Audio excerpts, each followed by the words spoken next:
Tại bộ trai bộ này bộ ấy màu bị cho nam đại lôi rồi chẳng bên đây thì bài trai vô thơm hộp sợ phải xây ô nâng phải xây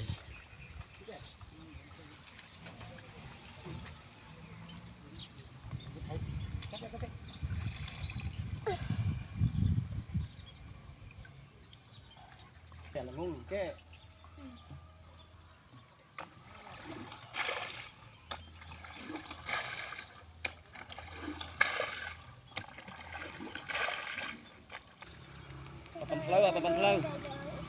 tập lâu mùi cái lạc lâu đây là thành phố đó mùi mà lâu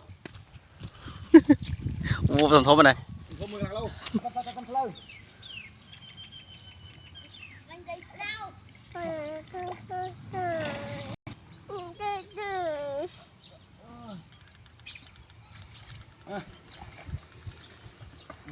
mùi mặc lâu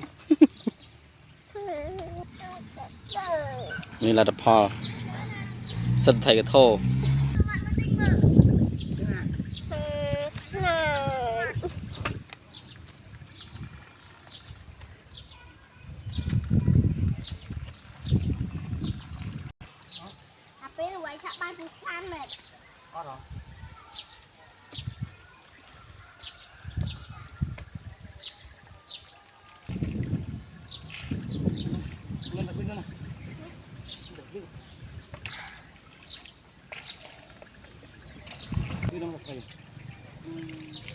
nâng chơi đi ban mùi này Bằng cái đấy.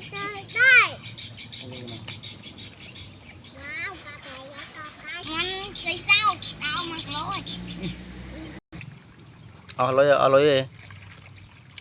lối chặt thầy lôi ha lối tình mà hố vậy mà cái sao mình anh lôi hai mình ra tay sai thế chẳng hay ba nó được ban là thu bê trôi thật là không trôi này thu bê trôi đang hay nha thơm em được mau này mình đặt nước cuốn ơi